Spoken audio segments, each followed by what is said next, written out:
안녕하세요. 저희는 독립 애니메이션을 만드는 감독들이 모인 컬렉티브 하운주투스라고 합니다.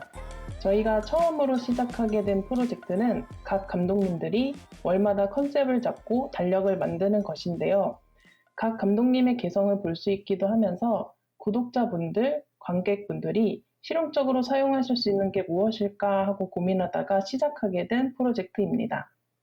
앞으로도 2023년 1년간 월마다 각 감독님들의 개성과 작품 분위기를 가득 담은 달력을 보실 수 있는데요.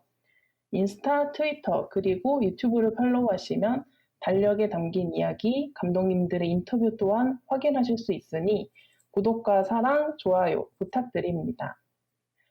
3월에 애니메이션 아티스트로 오신 분은 김승희 감독님이십니다.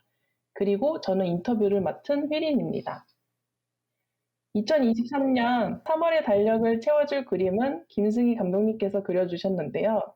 감독님과 함께 하운주투스의 세 번째 작가 인터뷰를 시작하겠습니다. 와, 와! 와! 반갑습니다. 반갑습니다. 반갑습니다. 네, 먼저 감독님의 간단한 자기소개 부탁드립니다. 네, 안녕하세요. 애니메이션을 만드는 김승희라고 합니다.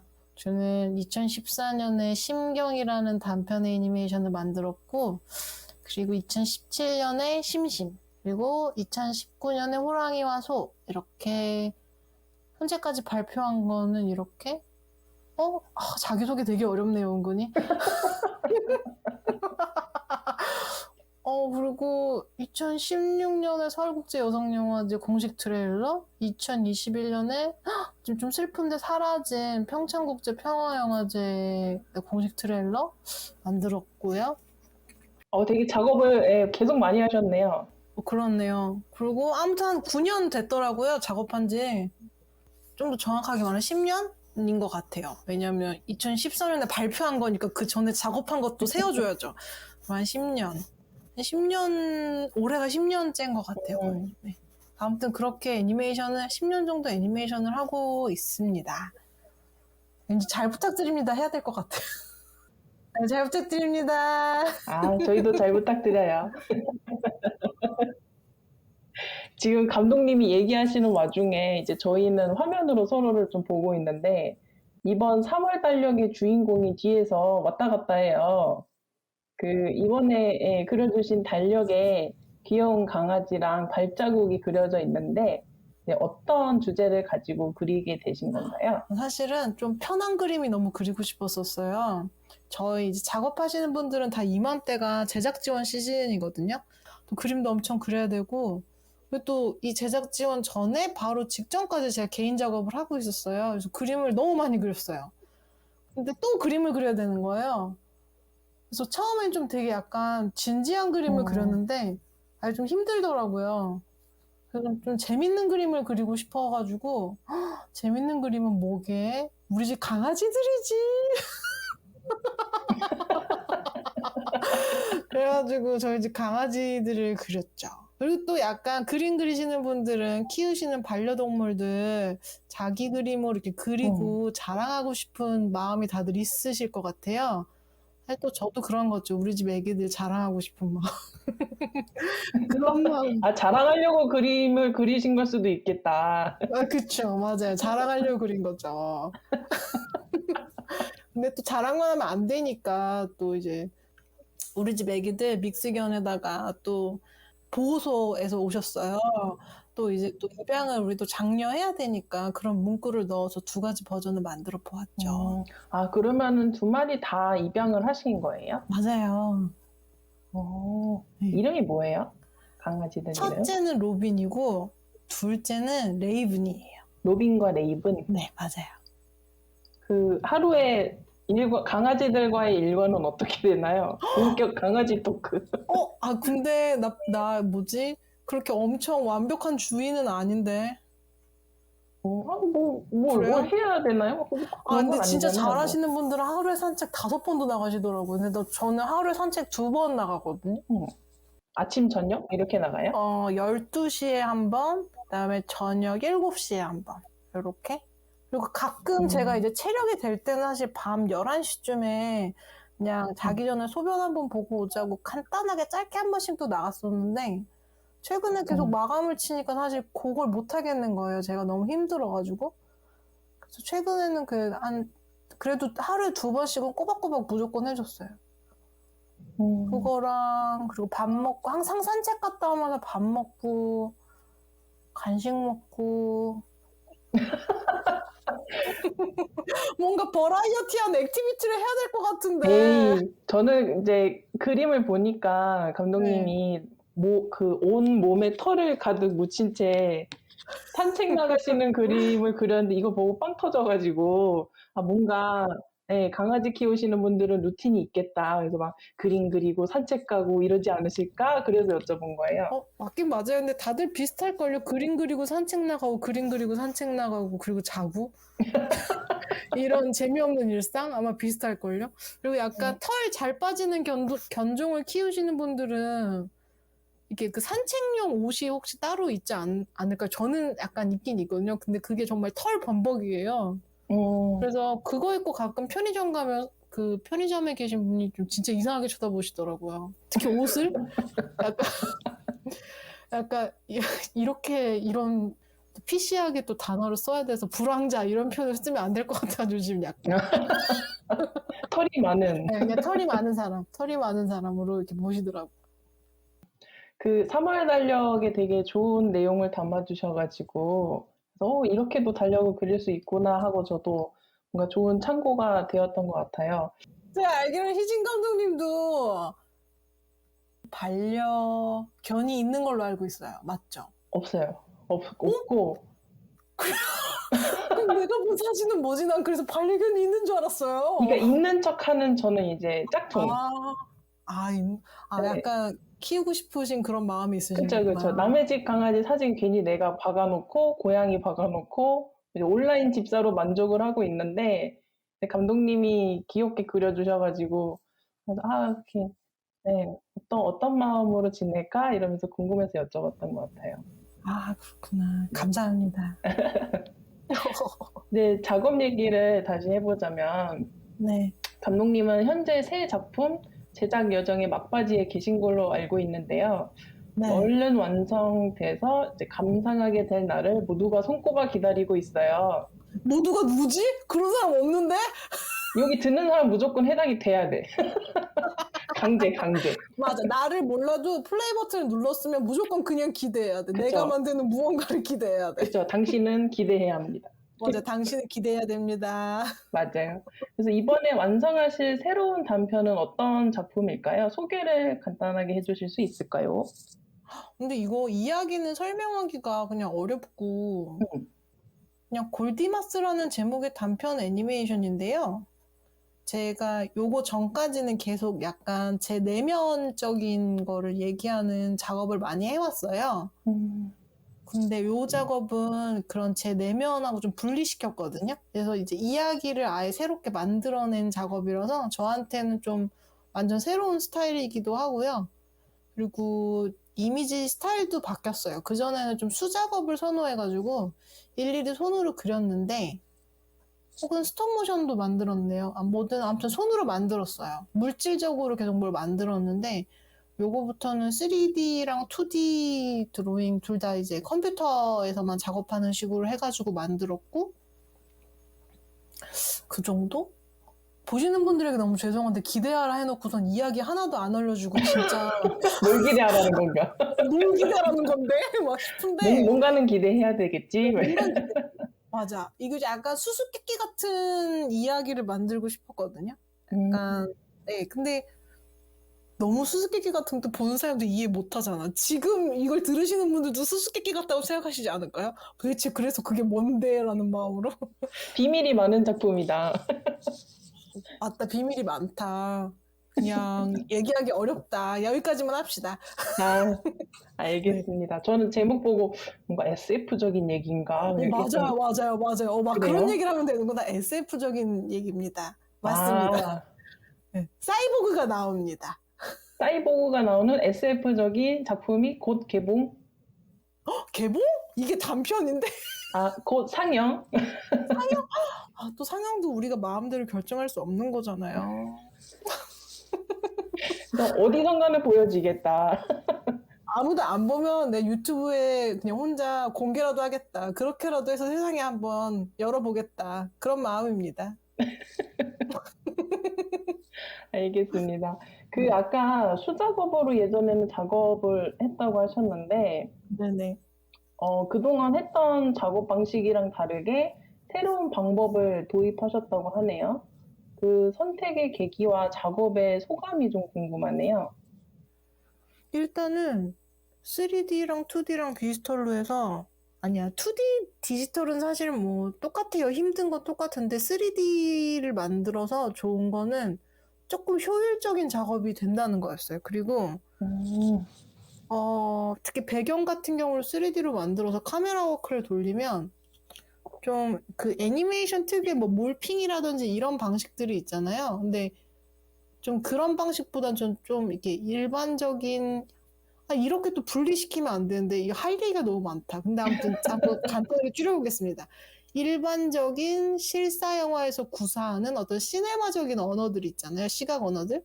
그런 것들을 구사하기가 좀 좋더라고요. 그래서 일단 굉장히 효율적이고 좋다. 어깨가 좀 덜 아프다. 3D 만들 때는 그런 게 좀 좋았고 왜 이렇게 디지털로 옮겨가게 됐냐면 공개한 마지막 작품이 호랑이와 소라는 작업인데 요걸 작업할 때 이제 프랑스에서 이제 시대 국제 아티스트 레지던시에 있었었어요. 거기서 작업을 하고 다 종이 일일이 그렸죠 거기서. 근데 거기서 완성을 못해서 그 종이 작화지를 왕창 캐리어에 싣고 추가 요금을 내고 한국으로 돌아와야 됐는데 그때 이제 종이를 정리하면서 보니까 너무 많은 종이를 내가 썼네. 어차피 손으로 그려서 디지털화 될 건데 왜 내가 굳이 이렇게 했을까? 너무 많은 나무가 잘려나갔다. 이것 때문에. 내가 무슨 부귀영화를 누리고 내가 무슨 대작을 만들겠다고 이런 환경 문제가 심각할 때 나무를 이렇게 내가 잘라 제끼는 거지? 라는 생각이 좀 들었어요. 그놈의 수작업 그딴 게 뭐라고 막 약간 그런 거? 작가주의 막 장인정신 이런 거 다 갖다 버려. 약간 이런 게 마음이 막 들었어요. 그때부터 디지털로 해야겠다. 약간 이런 마음이 들었고, 또 왜 그랬냐면, 이제 한국에서 사는 집은 태양광 패널이 있어요. 그래서 전기를 많이 아낄 수 있거든요. 그러니까 전기는 뭔가 대체제들이 있어요. 근데 나무를 베어내는 거는 그냥 그리고 정말 끝인 거예요. 그런 고민들을 하게 됐어요. 내 작업하고 환경에 대한 생각도 좀 하고 있었어가지고, 그래서 좀 그렇게 바꿨습니다. 그리고 굉장히 좋아요. 효율적이에요. 한번 배워서 해보시니까 굉장히 효율적이다. 맞아요. 저도 사실은 3D를 지금 배우고 싶어가지고 관심이 있는데 어느 정도 시간이 걸리나 막 궁금하기도 해서 감독님은 얼마나 걸려서 배워서 또 작업에 응용을 하신 거지? 궁금하더라고요. 3D로 혼자 주섬주섬 공부한 건 2020년 때부터예요. 그때 그러니까 작업의 효율성에 대해서 고민을 하고 있었어요. 내가 작업을 하면서 대부분 그러실 텐데 좀 몸이 많이 아팠거든요. 그러니까 몸이 여기저기 막 안 아픈 데가 없잖아요. 우리 다. 이런 말 해도 되나? 그러면 애니메이션 꿈나무들이 또 몸이 아프다고? 이러면서 떨어져 나가면 어떡하지? 아니에요. 애니메이션은 좋은 거랍니다. 근데 아무튼 뭐지? 2020년에 작업의 효율성, 일의 효율성에 대해서 고민을 되게 많이 했어요.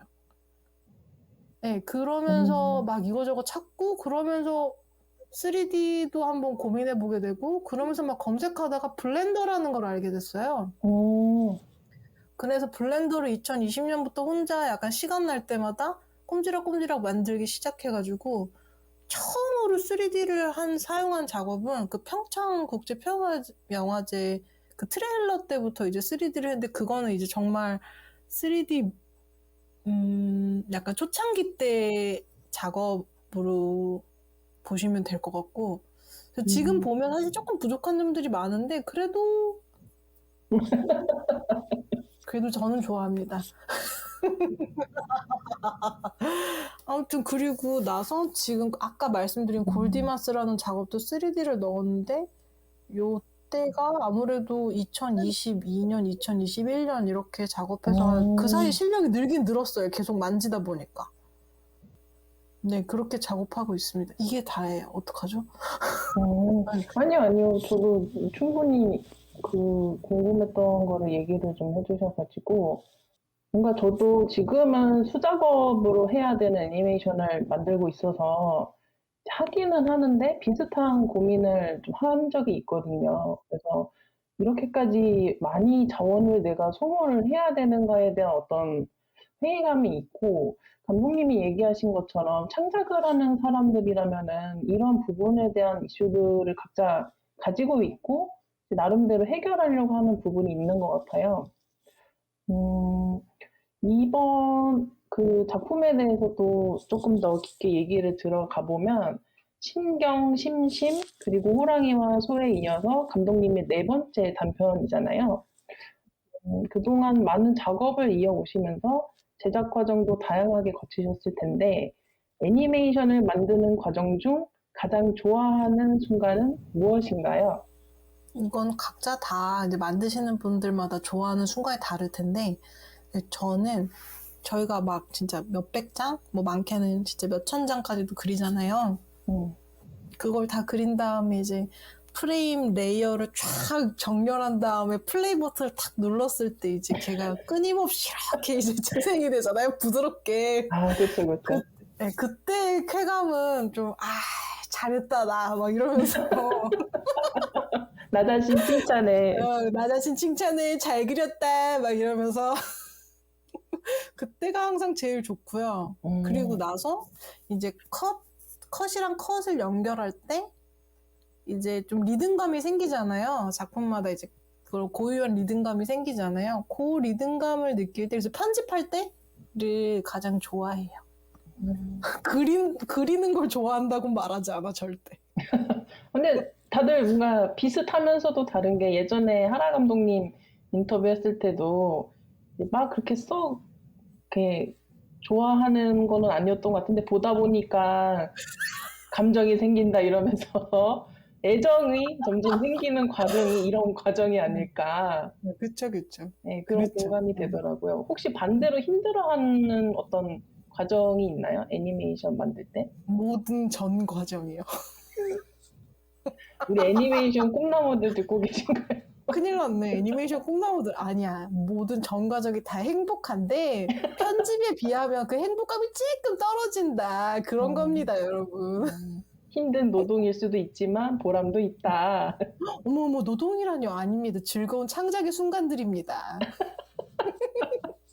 알겠습니다.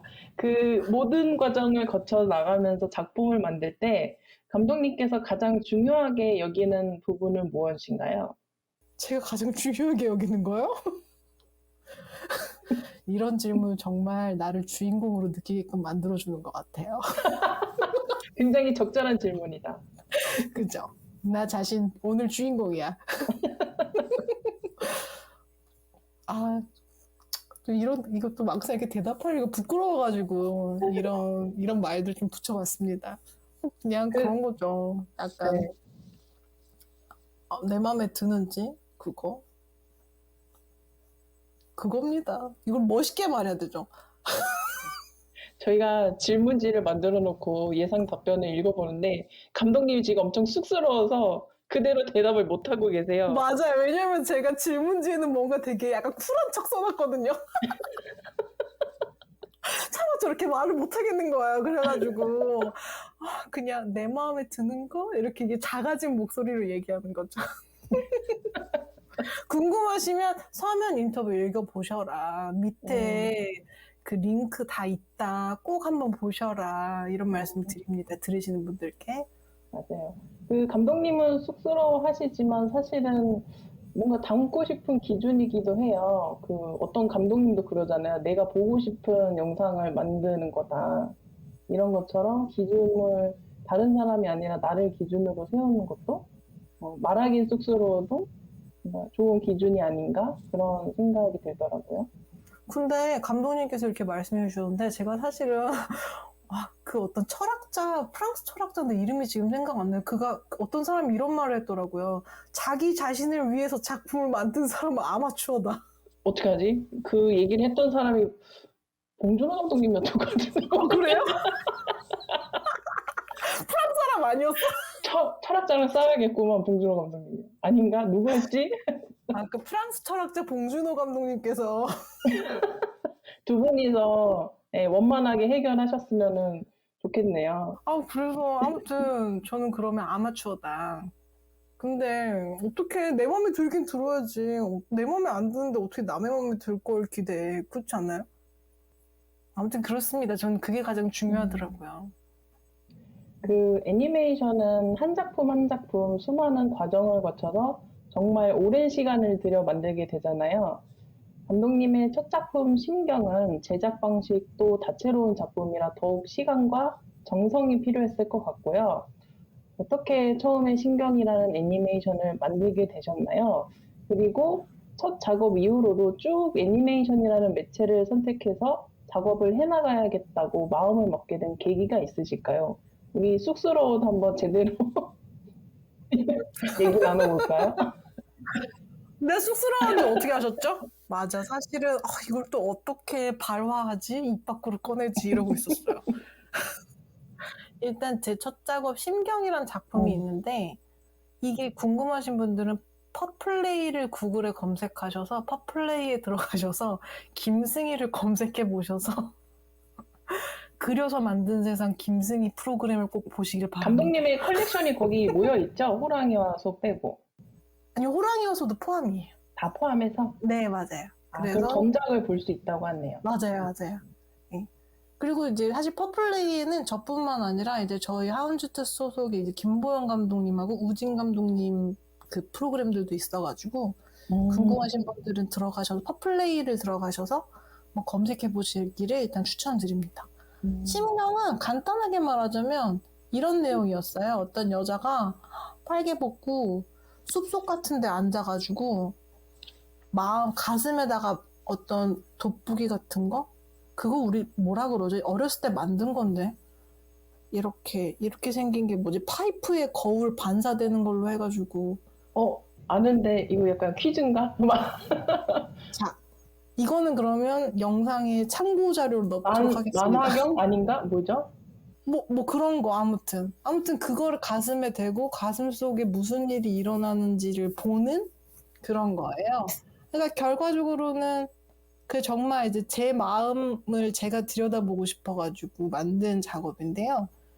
그때 일단 저 자신에 대한 것도 좀 약간 잘 모르겠는 거예요. 우리 그러지 않나요? 내가 어떤 사람인지 잘 모르겠다? 그때 특히 그랬는데 제가 제 자신이 누군지 모르겠는 거예요. 제가 어떤 사람인지 전혀 모르겠는 거예요. 저는 그때만 생각해도 사람은 뭔가 일관성이 있어야 되고 이렇게 부분적이지 않아야 되고 하나의 일체감이 있는 어떤 그런 거라고 그래야만 한다고 생각을 했는데 제가 제 자신을 봤을 때 저는 그러지가 못하는 거예요. 막 이렇게 부분적으로 다 깨져 있고 나는 또 그리고 이렇게 일관적이지 못하고 계속 변화하는 거예요. 사실은 그래서 제 자신이 좀 싫었거든요. 근데 완벽한 사람이 어딨지? 이런 생각을 했죠. 사실은 나만 이런 게 아니라 다른 사람들 마음도 그러지 않을까? 다들 사실 마음속 안에 하나의 어떤 완성된 덩어리가 있는 게 아니고 다 이렇게 부분적인 것들이 모여서 한 사람을 완성하는 게 아닐까? 이렇게 생각했어요. 그러니까 불완전함이 완성함을 만든다? 라는 생각을 해서 이제 제 마음속 안에 무슨 일들이 있는지를 보려고 이제 정말 그건 정말 100% 저를 위해 만든 작업이에요. 그래서 종이 위에 일단 드로잉해서 그 모나미 수성펜 있잖아요. 그거 해가지고서는 그렸고 그걸 그리면서 이제 개인적으로 좀 저가 저 스스로한테 위로를 많이 받았고요. 그리고 그 뒤로 계속 애니메이션을 하게 된 거는 사실 저는 좀 심경이라는 작품을 만들고 상을 좀 받았어요. 저 처음으로 이제 상을 받았던 건 이제 부산국제 단편영화제 한국경장에서 상을 받았는데 사실 상 받을 거라고 상상도 못 했거든요. 약간 우리 다들 작품 만들 때 약간 자기 마음 안에서 이렇게 검열하는 거 있잖아요. 제가 이 심경이라는 걸 만들 때 누가 이걸 좋아하겠어 라는 생각이 제일 컸거든요. 근데도 영화제를 돌리면서 그래도 지구상에 전 세계 사람이 몇십억인데 누구 한 명은 그래도 좋아하겠지? 약간 요런 마음으로 해서 영화제를 돌리긴 했는데 상을 덜컥 주시는 거예요. 그때 약간 마음이 애니메이션 계속 해도 된다는 뜻인가 봐 이 생각이 들었어요.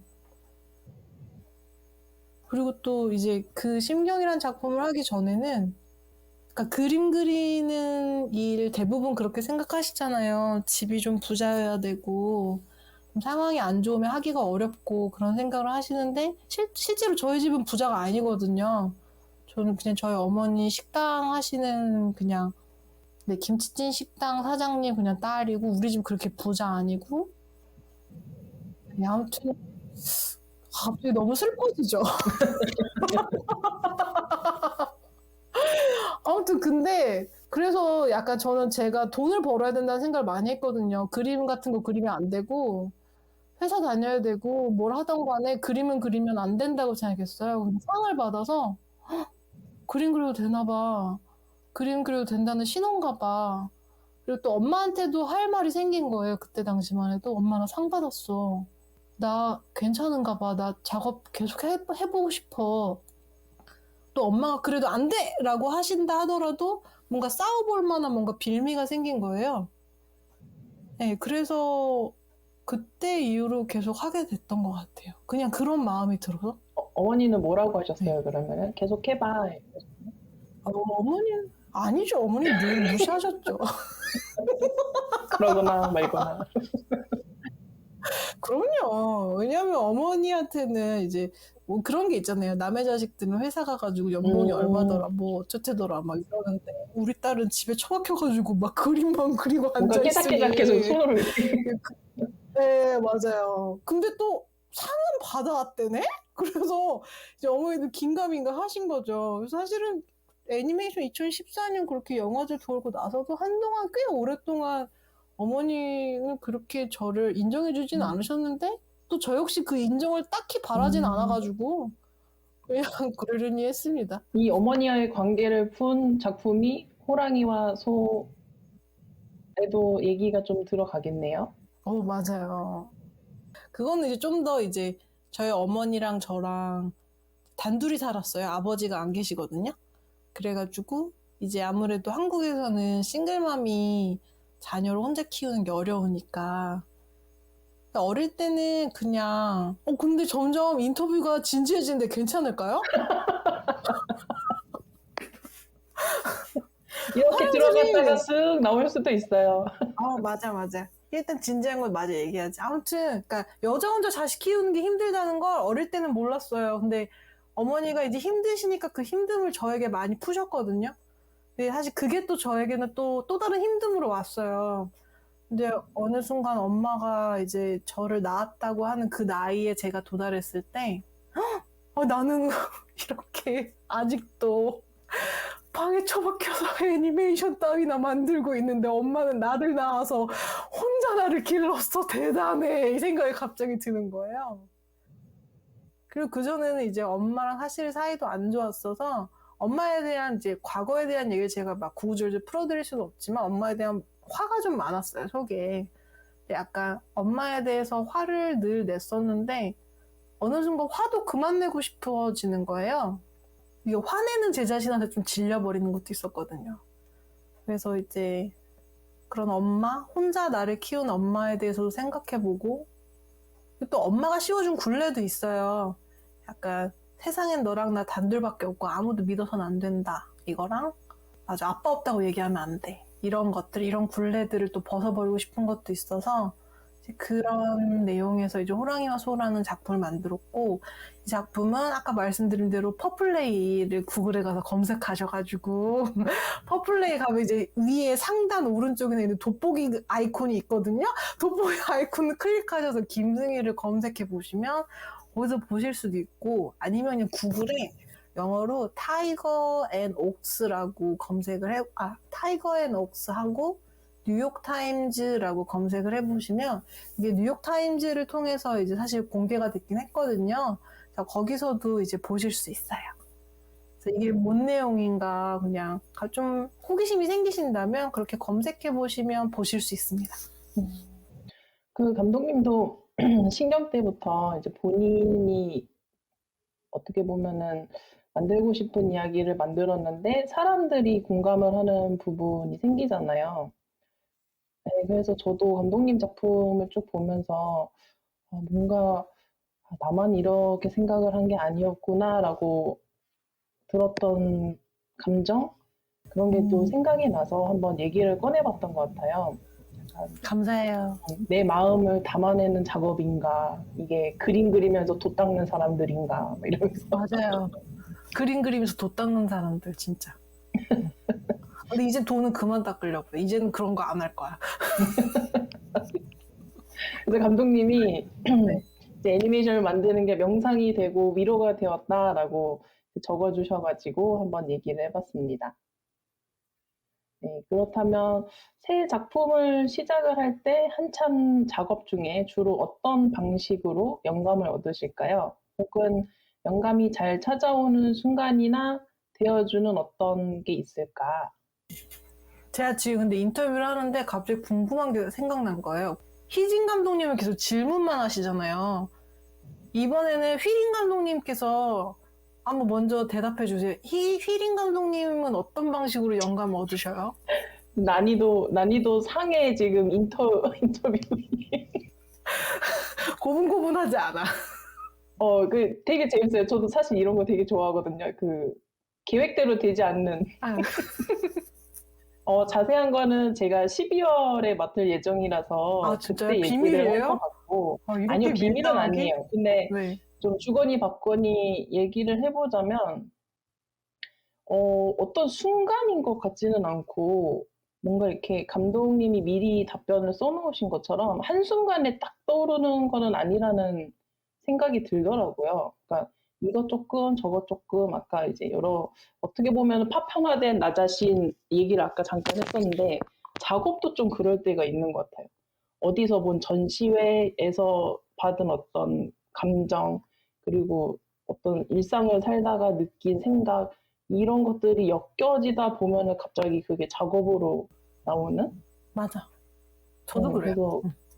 그래서 감독님은 어떤 식인가? 그래서 궁금하네요. 딱 정말 똑같아요. 약간 파편화된 경험들이 근데 그 중에서 이제 이렇게 점이 이렇게 딱 선으로 연결되는 경험들이나 생각들이 있는 거예요. 걔네들이 연결되면서 그게 영감? 이렇게 뭔가 약간 그렇게 이렇게 한 어떤 맥락이 있다. 이걸 작업하고 싶어. 그렇게 되는 것 같아요. 저도. 어느 순간 약간 신이 주신 선물처럼 반짝해가지고서는 오는 거는 아니더라고요. 항상. 그래서 막 그냥 메모 같은 거 해놓은 거 막 이렇게 들적거리다가도 갑자기 그 메모들 보다가 이렇게 연결돼 이러면서 약간 따라가기도 하고요. 주로 그랬던 것 같아요. 저는 뭔가 작업을 할 때 가끔 그런 질문 하잖아요. 이거 왜 만드셨냐고. 맞아.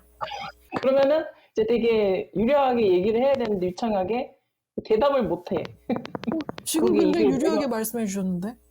내가 왜 만들지? 그러니까 이거를 나중에 작업을 하고 나서 답을 찾을 때도 있더라고요. 저도요, 맞아요. 네, 그래서 뭐지 나의 무의식을 이러면서 맞아. 오히려 관객분들 얘기하다가 저거 저렇게 얘기해야겠다 막 이럴 때도 있고 가져오면. 맞아요. 저도 그럴 때 있었어요. 근데 사실 대부분이 그러지 않을까요? 작품 만들기 전부터 나는 이러한 의도를 가지고, 이러한 명백한 의도를 가지고 이런 작품을 표현해내겠다. 이런 사람이 물론 있긴 있겠죠. 없진 않겠죠. 분명 그런 없진 분들이 않겠지. 계시겠지만 나는 그런 사람은 아니더라. 우리는 그런 사람은 아니더라. 약간 뭐 그런 얘기죠.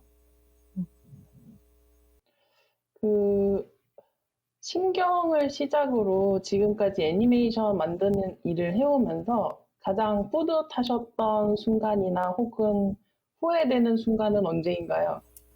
이걸 들으시는 분들이 영화도 보시고 뭐 애니메이션도 관심이 있으시고 그러니까 들으실 텐데 영화 크레딧은 보면 참여 스태프가 진짜 많잖아요. 근데 이제 단편 애니메이션 같은 경우는 크레딧을 보면 진짜 이렇게 독단적일 수가 없어. 거의 작품 안에서 네. 독재. 그쵸. 거의 독재자 수준이잖아요. 그 누구도 나를 방해할 수 나를 없고. 따르라. 그쵸. 음. 나만이 내 작품을 만들 수 있다. 약간 이런 거지. 크레딧이 정말 내 이름만 올라갈 때 있잖아요. 저도 그랬는데요. 아, 내 이름만 크레딧에 올라갈 때 가장 뿌듯하다. 그쵸. 아, 이거는 칭찬해야 돼. 잘했다. 다양한 재능이 네 안에 있었구나. 모든 것을 다 커버했구나. 잘했다. 그렇게 칭찬해줘야 됩니다. 스스로 칭찬해줘서 칭찬 나무 쑥쑥 자라나게 해줘야 돼요. 아무튼 그때 맞아요. 제일 뿌듯했습니다. 맞아요. 그 반대로 그러면은 언제 가장 후회스러워요? 이것도 서면 인터뷰 있잖아요. 응, 이게 후회스러운 생각은 없는데 응, 좀 다른 맥락의 얘기가 나오죠. 그러니까 작업하면서 후회스럽다기보다 그런 거죠. 이제 뭐 한 9년, 10년 작업하면서 이런 사람, 이런 환경, 뭐 이런 순간들을 막 다양한 것들을 내가 겪기도 하고 남들한테 듣기도 하면서 이제 어떤 부조리가 있다는 거를 알게 되었죠. 나만 겪는 게 아니고 또 다른 사람들도 겪기도 하고 그리고 또 어떨 때는 나는 이런 부조리가 있다고 생각하고 그거를 말했을 때 어느 누군가가 그게 무슨 부조리야 그런 건 존재하지 않아 라고 이렇게 무시당한 적도 있고 네. 아무튼 그럴 때 약간 그런 거죠. 애니메이션은 계속 하고 싶고 그림은 계속 그리고 싶은데 그런 것들을 계속 마주치면서도 나는 그럼 어떻게 살아남을까? 어떻게 싸워나갈까? 요런 생각을 해요. 약간 결이 좀 다른 질문이긴 한데, 저는 이제 궁금한 거는 있었거든요. 그러니까 저희가 어떻게 보면은 지금 12명이 같이 모였는데, 서로 뭐 알던 사이가 아닌 분들이 좀 대다수가 아닐까. 그래서 어떤 라포 없이 갑자기 모인 사람들인데, 이제 어떻게 모으신 걸까? 이게 승희 감독님이 처음에 어떤 생각에서 착안해서 출발을 한 건가? 혹은 어떤 계기가 있었을까? 혼자 있는 사람들을 보면서 약간 궁금점이 생기더라고요. 그러고 보니 우리가 인터뷰를 하면서 어떻게 하운드 투스가 시작하게 됐는지는 얘기한 적이 없는 것 응, 응. 같아요. 그 그쵸? 나중에 얘기하려고 애껴 놓는 이게 건가? 그래서 지금 물어볼까 말까 고민하고 있었어요. 이것만 이것만 한 10분 정도로 만들어서 그럴 이유는 없잖아요. 잘 질문해 주신 것 같아요. 이게 막 저 혼자 막 내가 12명을 모아가지고 내가 아티스트 컬렉티브를 만들어야지 그런 건 절대 음, 아니고요. 그러니까 이제 이런 얘기를 하게 됐던 건 사실 우진 감독님하고 저하고 이제 같이 좀 자주 연락을 하고 음, 있었어요. 근데 이제 그때마다 이제 저희가 그런 아까 말했던 부조리들에 대한 경험들을 서로 나누면서 막 화가 많이 음, 났었어요.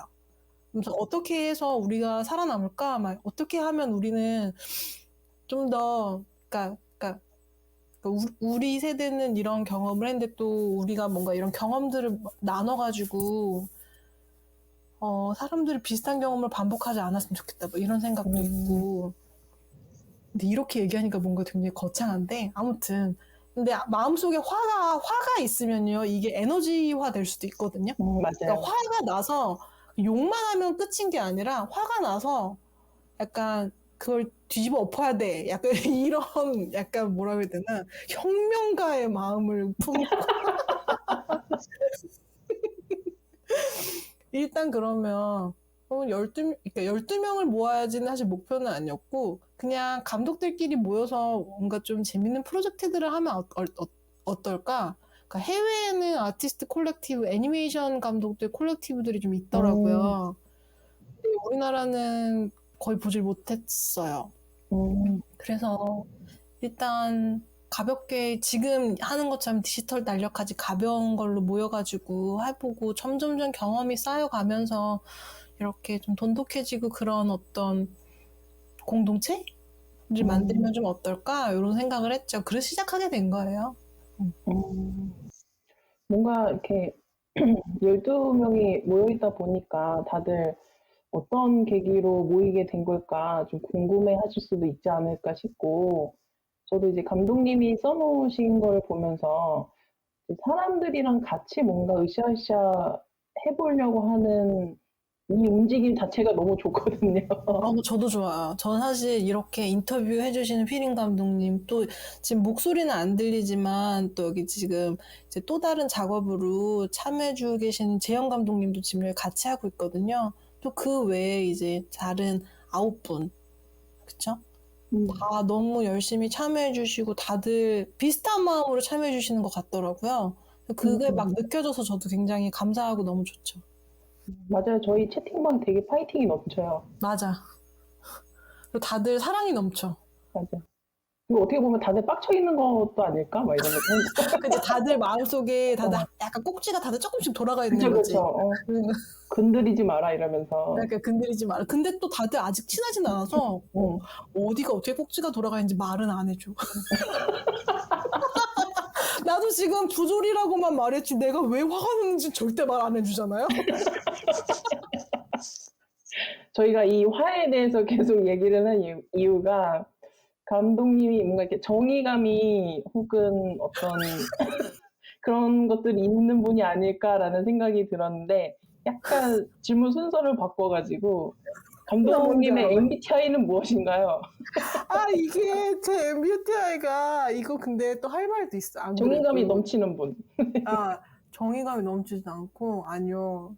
저는 완전 쫄보인데 아무튼 저는 인프제인데 인프제가 약간 뭐 사람들이 뭐 맑은 눈의 광인 뭐 약간 그런 표현들이 있는데 옛날에 저 중학교 때부터 친구가 저한테 넌 정의로운 쌍년이야라고 말해준 적이 있거든요. 근데 저는 그 말이 너무 좋은데 그게 약간 그 맥락인 것 같은 거예요. 정의로운 쌍년 약간 이게. 아무튼 근데 제가 사실 최근에 조금 약간 성향이 바뀌어가는 것 같은데 라는 느낌을 좀 개인적으로 받았거든요. 인프제가 아닌 것 같은 거예요. 그래서 안 그래도 오늘 아침에 한번 그냥 혼자 그거 있잖아요. MBTI 설문하는 거 그거 한번 해봤거든요. 그래도 인티제가 나온 거예요. 근데 제가 이거 20대 때부터 MBTI 해볼 때마다 단 한 번도 바뀐 적이 없이 항상 인프제였거든요. 근데 처음으로 새로운 게 나온 거예요. 인티제가. 그래서 제가 검색을 또 해봤어요. 그러니까 완전 이게 약간 뭐냐면 인프제는 뭐 맑은 눈의 강인, 뭐 내 친구는 뭐 정의로운 쌍년. 그래도 보면 남의 감정을 읽고 그걸 약간 공감해주고 약간 남에게 감정적인 상처를 주지 않으려고 하는 사람이더라고요. 근데 인티제는 그것도 아니고 완전 독재자. 남의 감정도 신경 안 쓰고 완전 내 감정밖에 모르고. 테디처럼 완전 로봇이고 남들의 감정 따위는 신경도 안 쓰는 걸 또라이더라고요. 어머.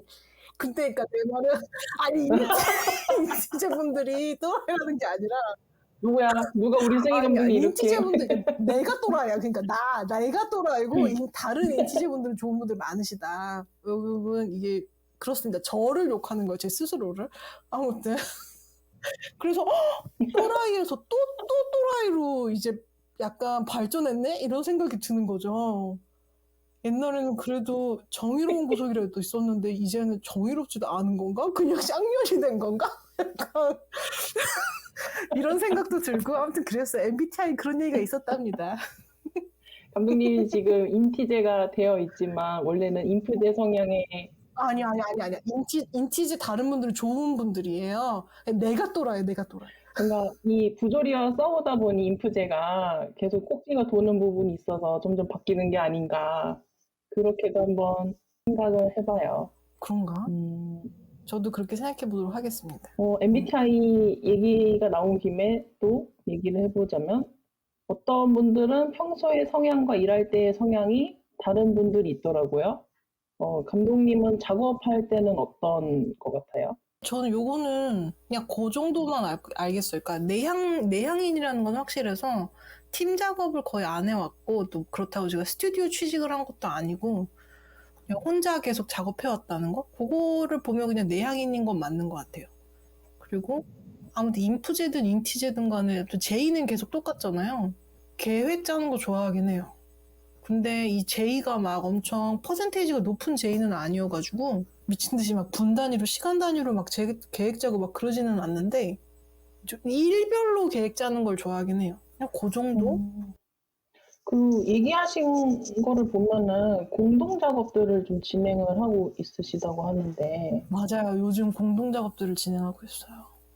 혼자가 아니라 여럿이랑 하다 보면은 일을 그르치지 않으려면은 조금 더 꼼꼼하게 변하는 부분이 있지 않나 그런 생각이 좀 들더라고요. 근데 저는 약간 반대인 것 같아요.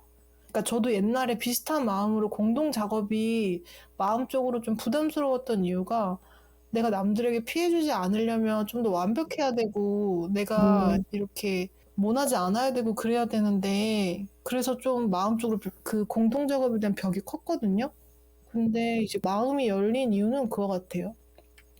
나는 부족한 사람이고 그거 맞고 근데 또 다른 분들도 완벽한 사람은 세상에 없잖아요.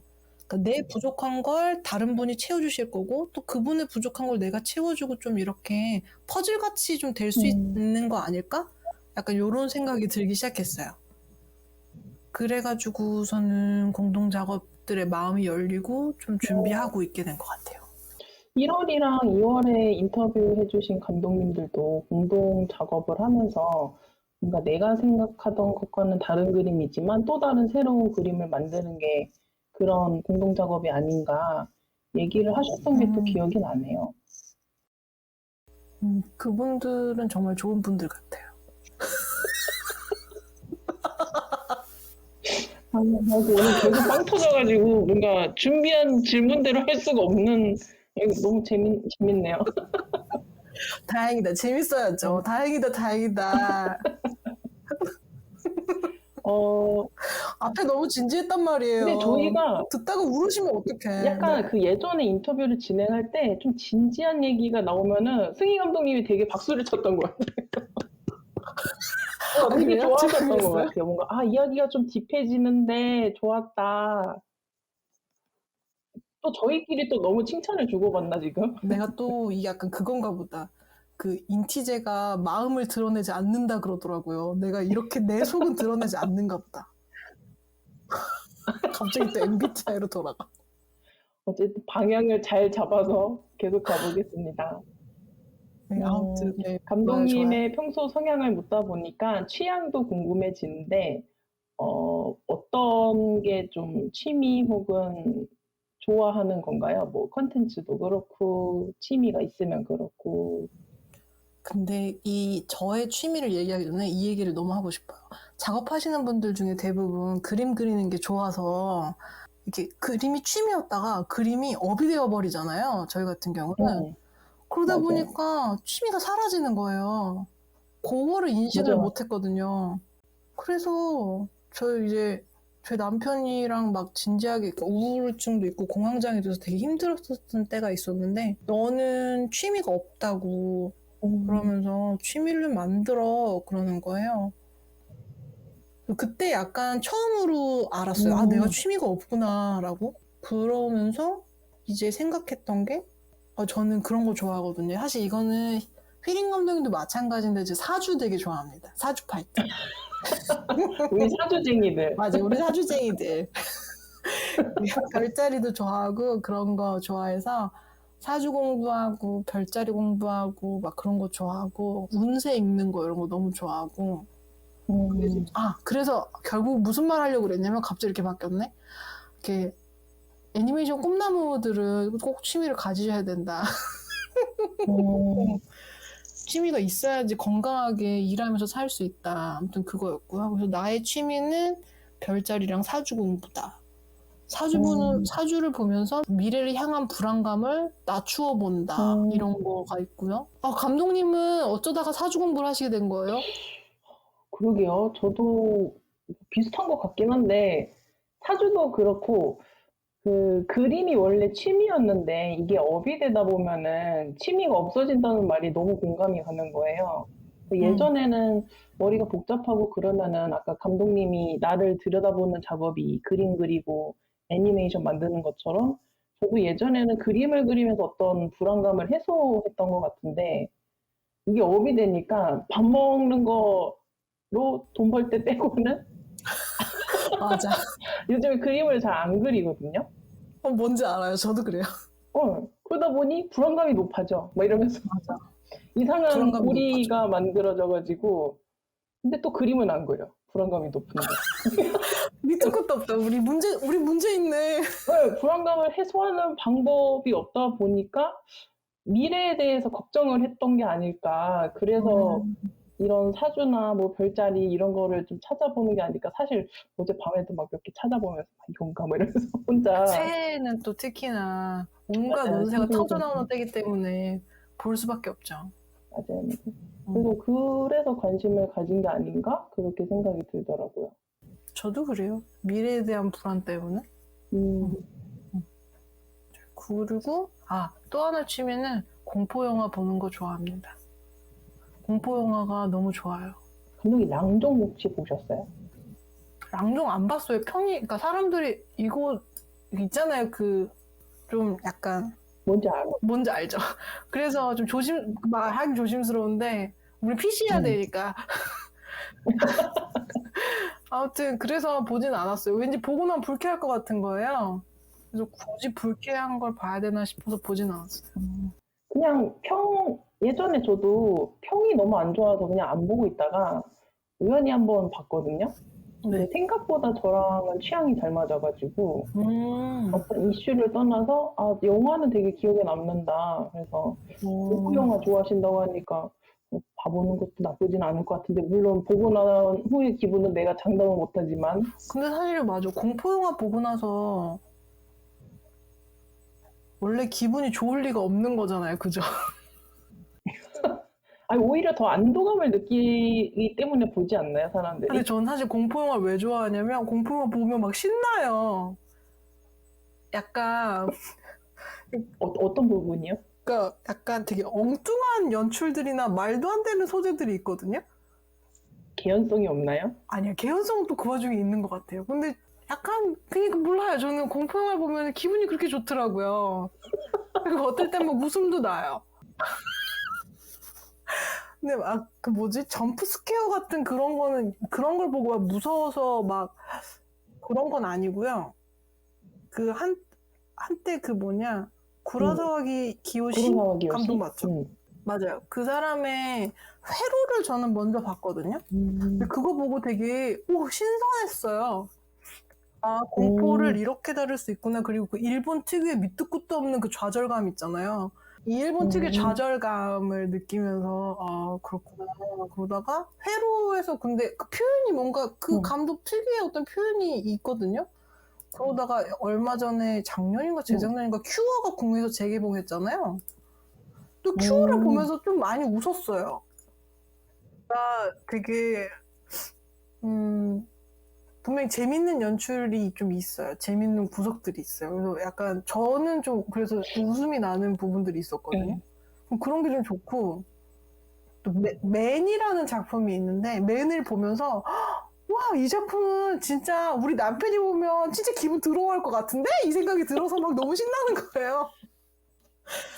그리고 거기 되게 고어한데 막 그런 장면들이 있거든요. 스포가 되나? 아니 근데 이건 또 스포가 아닐 수도. 어쩌면 고어한 걸 좋아하시면 이걸 듣고 보러 가실 수도 있지만 남자가 막 아이를 낳고 막 이렇게 막 이런 장면들이 있거든요. 근데 그게 되게 충격적인데 이걸 빨리 남편한테 보여줘서 남편의 반응이 보고 싶다. 막 이러면서 이런 걸로 또 혼자 재밌고. 뭔가 감독님이랑 영화관 가면은 감독님 보는 재미가 또 있을 것 같아요. 이제 사람들 막 깍깍거리고 있는데 옆에서 감독이 하하하 웃고 있고 막. 근데 모든 공포 영화가 그렇게 웃기진 않은데 그 몇몇 웃긴 애들이 좀 있더라고요. 그거랑 공포는 아니고 되게 아닌가? 이거는 또 다른 질문인가? 헷갈리네요. 근데 같은 맥락인 것 같은데 한니발 있잖아요. 한니발 제가 TV 시리즈 한니발 진짜 좋아하거든요. 거기에 그 매드 미켈슨하고 슈덴 씨 나오는 건데 이렇게 보면은 약간 그 두 남자의 사랑 이야기처럼 그려져요. 네, 근데 사실 전혀 그런 의도가 아닌데 막 리뷰들 보면 이제 두 사람이 사랑하고 두 사람 빨리 연결시켜달라 막 이런 리뷰들이 많거든요. 근데 저도 보고 있으면 둘이 어떻게 좀 연결 좀 됐으면 좋겠다. 둘이 서로 사랑하는데 왜 한니발하고 위라고 연결 안 시켜주지? 막 이런 것들을 혼자 막 읽어내면서 혼자 깔깔대고 웃는다 그래야 되나? 뭔가 피가 되게 낭자하는 그런 내용일 것 같은데 사랑이 넘치는. 근데 그거 피가 낭자하진 않고 좀 우아해요. 그래요? 보질 않아서 모르겠어요. 네, 요리하는 장면들이 이제 그 한니발이 인육을 가지고 요리를 한다는 걸 은연중에 이제 얘기하면서 요리하는 장면이 되게 고급스럽게 펼쳐지는데 되게 우아해요. 그렇구나. 그러니까 안 그래도 좋아하는 작품이 무엇인가 하고 이제 여쭤보려고 했는데 아까 얘기해 주신 작품 한니발 이런 작품들을 되게 좋아하시는구나 라는 생각을 맞아요. 그리고 그것도 좋아요. 블라이 저택의 유령이랑 이 감독이 만든 뭐 미드나잇 매스였나? 그것도 있고 힐하우스의 유령. 힐하우스의 유령? 네, 약간 이 감독이 만들어내는 그 시리즈마다 그 특유의 분위기랑 그 이야기 풀어내는 방식이 있거든요. 근데 전 좀 그게 뭐 아까 한니발 때하고도 비슷한데 좀 우아하다고 느꼈어요. 공포가 우아하면 좋더라고요, 저는. 네, 그래서 그런 그게 좋더라고요. 아무튼 그게 다예요. 갑자기 수그러들어. 감독님이 취향이 뭔지 알 수 있을 것 같아서 작품 리스트 보면은. 그래서 저도 사실 작업할 때 저는 집중이 잘 안 되면은 공포 라디오 막 이런 거 틀어놓고 저도요. 작업하면은 긴장되니까 집중이 빡 맞아. 될 때가 있더라고요. 맞아요. 저도. 공포 라디오 뭐 들으세요? 저는 돌비. 저도요, 돌비. 근데 뭔가 그런 거 있잖아요. 그냥 무섭기만 한 거 말고 저는 뭔가 감동이 있는 에피소드 같은 거를 되게 좋아하는 것 같아요. 그러셨구나. 어떤 거가 가장 최애 에피소드가 뭔가요?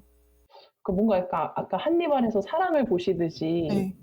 공포 이야기로 봤는데 알고 보면 뭐 예를 들면 할머니의 사랑 뭐 이런 식으로 그런 식으로. 끝나는 그런 작품이랑 그런 라디오들을 되게 좋아하는 것 그 같아요. 작품들이죠, 맞죠? 작품들이죠.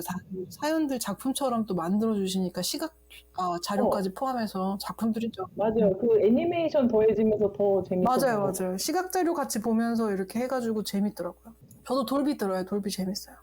그 감독님은 사주 혼자서 풀이해보면은 어떤 성향의 사람이라고 나와요? 저요? 스스로? 응.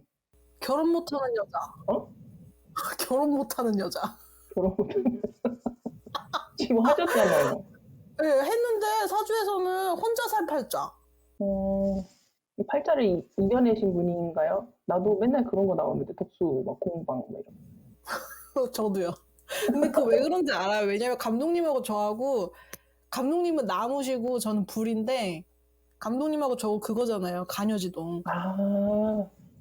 가녀지동들이 그 본인 기운이 세가지고 보통 여자들이 가녀지동이면 옛날에는 남자 잡아먹는 사주라고 하죠.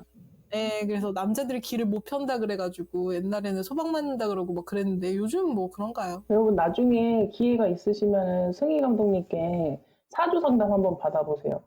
이 가녀지동이라고 하는 거 보면은 이게 전문 용어거든요. 잘 몰라요 사람들. 근데 딱 나오잖아요.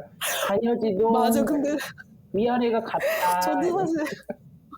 저도 사실 가녀지동 뱉으면서 듣는 사람들이 이걸 이해할까 싶긴 했어요.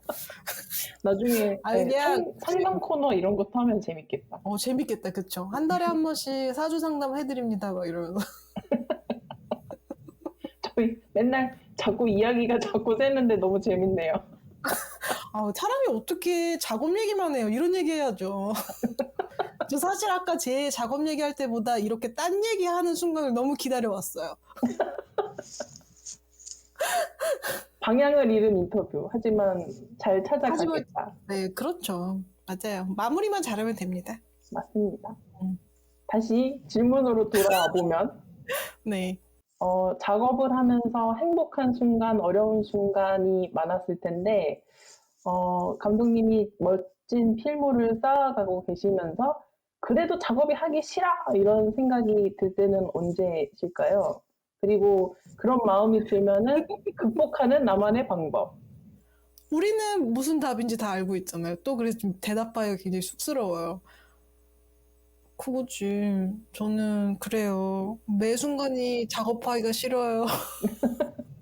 매일매일 작업하기 싫고 매일매일 컴퓨터 앞에 앉기가 싫어요. 그래서 일 안 하는 날에는 작업방도 닫아놓고 들어가지도 않아요.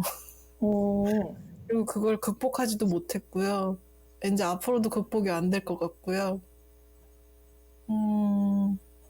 근데 왜 그런 거죠. 할 줄 아는 건 이거밖에 없으니까 이거 하고 산다. 약간 이런 느낌? 음, 맞아요. 저 그래서 엉덩이 힘이 강하신 분들 되게 존경하고 부러워하고 그럴 때 있는 것 같아요. 그쵸. 그리고 또 저는 그런 분들도 좋아해요. 이제 가끔 감독님들하고 얘기 나누면 어떤 분들은 "헉, 저는 애니메이션이 너무 좋아요. 라고 말씀해 주시는 분들이 있거든요. 음, 그런 분들도 부러워요. 그런 마음이. 음, 예, 저도 뭐 작업하다 보면 이제 뭐 작업하면서 아, 그래, 잘 만들었다고 뭐 성취감이 들 때 좋긴 좋은데 그냥 책상에 앉아서 일하는 거 자체는 사실 힘들어요, 늘. 그럼 어떻게 그 정신을 다시 붙잡고 책상에 앉나요? 저는 이 비법도 다들 어떻게 갖고 있는지 궁금해요. 저도 집중을 잘 못하는 편이어가지고.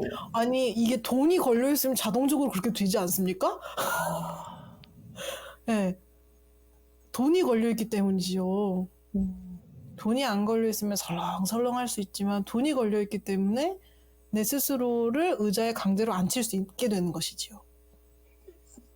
결국 마감이 우리를 앉게 하는군요. 그쵸? 맞네요. 마감이 음, 우리를 앉게 한다. 그거죠.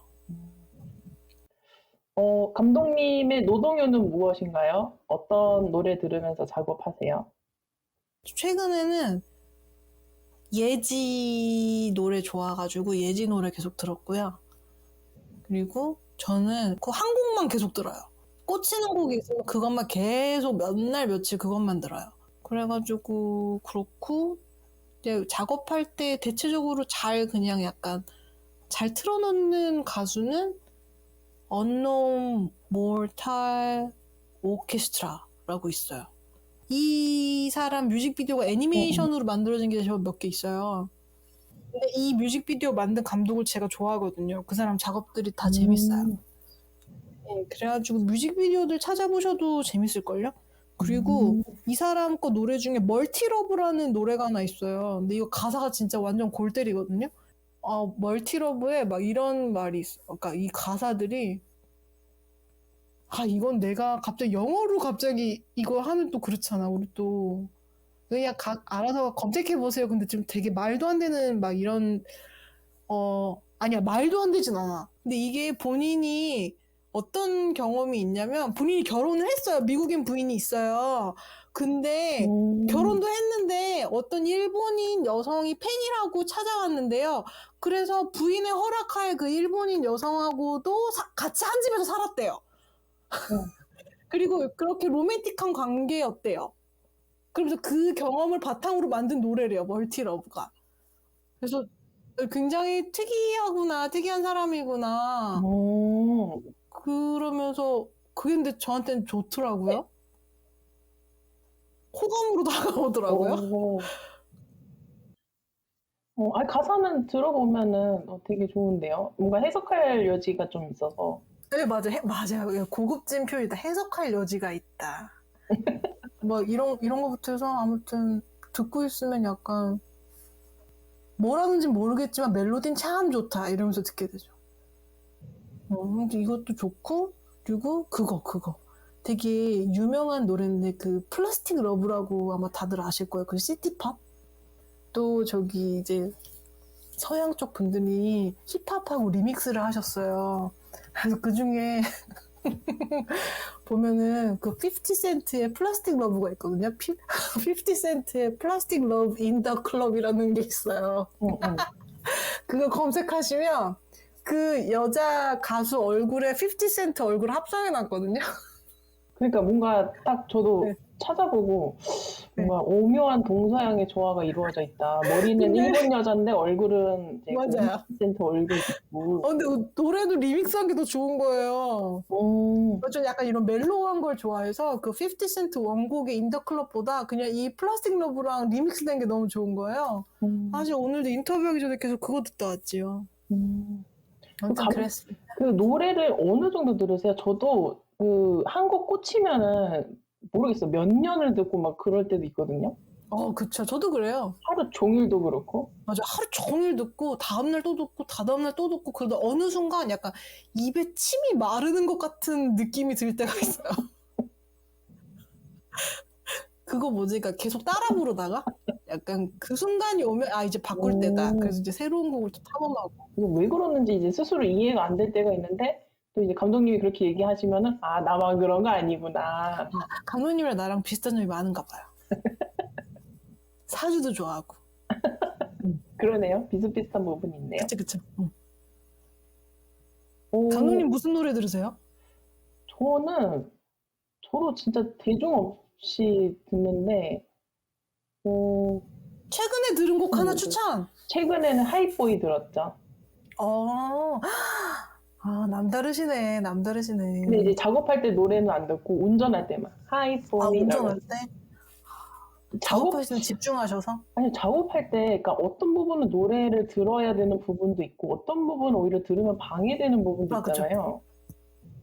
네, 그래서 저는 아까도 그냥 오페라 이런 음악을 좀 좋아해가지고 우아하다. 아니죠. 이렇게 얘기하니까 누가 약간 사이코패스 같다고. 왜요? 한니발에서 클래식 들으면서 사람 요리하지 않나요? 약간 그런 느낌이구나. 네, 그런 느낌. 내가 그럼 뭐야, 지금 저 작업을 조져야겠다 이러면서. 그 작업을 인용 요리하는 거와 같다고 얘기해 주시는 거예요, 지금? 약간 창작이니까 나야말로 지금 근데 돌아 있는 것 보통이다. 같은데 원래 인터뷰 마무리해야겠다. 감독님의 작품도 감독님부터 알게 이렇게. 되어서 기쁜 인터뷰였어요. 이런 식으로 끝나? 답변해주셔서 감사합니다. 지금 진행 중인 작품 골디마스를 기다리는 분들에게 향후 일정 공유 부탁드려요. 또 구상하고 계신 다음 프로젝트가 있을까요? 있다면 알려주실 수 있을까요? 근데 이게 우리가 예의상 만든 질문이지만 내 다음 작품을 기다려주는 분들 이랬을 때 정말 소름 돋는단 말이에요. 우리가 마이너 중에서도 마이너잖아요. 누가 과연 기다릴까? 나는 이 생각이 드는 거지. 그쵸. 근데 사실은 현실적으로는 애니메이션, 그것도 단편 애니메이션, 그것도 독립 애니메이션은 진짜 마이너 중에 최강 마이너거든요. 맞아. 그치만 그냥 기다리는 분이 있다고 혼자 상상하겠어요. 그렇죠. 가정하고 한번 얘기해보자면 맞아요. 그렇다면 향후 일정은 목표는 그거죠. 올해 8월까지 완성해서 지금 사운드 작업하고 있거든요. 근데 사운드 작업 끝난 다음에 약간 묘사 같은 거를 조금 더 해야 되는 거가 있어가지고 조금 더 손대고 나서 8월 달까지 마무리하고 8월 이후부터 출품을 해서 그 다음에 선보일 수 있으면 참 좋겠다. 이런 일정입니다. 그리고 구상 중인 다음 프로젝트는 아까 이렇게 공동 작업을 진행 중인 게 좀 있어요. 근데 이제 사실 그 공동 작업 친구들도 모두 다 이제 잘 돼서 같이 하시는 분 모두 행복해졌으면 좋겠습니다. 동료들을 열심히 모으고 계시네요. 응원합니다. 감사합니다. 네, 마지막으로 감독님 스스로한테 한마디를 한다면? 잘한다. 잘한다. 고생했다. 앞으로도 잘할 거다. 훌륭하다. 아까 되게 쑥스러웠는데 지금 되게 뿌듯해 하십니다. 이것도 혼자 편집할 때 내가 내 목소리 들으면서 편집해야 된단 말이야, 이번 달은. 그럼요, 이제 고통에 차서 해야죠. 내가 이런 말을 했던가? 이러면서. 그러니까. 아무튼 잘한다. 우리 휘린 감독님도 잘한다. 훌륭하다. 잘한다. 장편 다큐멘터리 완성할 수 있다. 멋있다. 감사합니다. 인터뷰를 마무리를 해볼게요. 진심으로 인터뷰 응해주신 김승희 감독님 감사합니다. 감사합니다. 지금까지 3월의 애니메이션 아티스트로 모신 김승희 감독님이셨습니다. 감독님께서 그린 3월의 달력과 인터뷰 링크는 영상 하단에서 찾아보실 수 있습니다. 또 승희 감독님의 다른 작품들을 찾아볼 수 있는 링크 또한 영상 아래 준비해 두었으니 많이들 찾아주세요. 4월에 모실 애니메이션 아티스트는 백미영 감독님이십니다. 김승희 감독님이 그리신 3월 달력과 인터뷰는 2월 말에 오픈될 예정이니 많이 기대해 주세요. 지금까지 하운주투스의 휘린 김승희였습니다. 감사합니다. 감사합니다. 예이!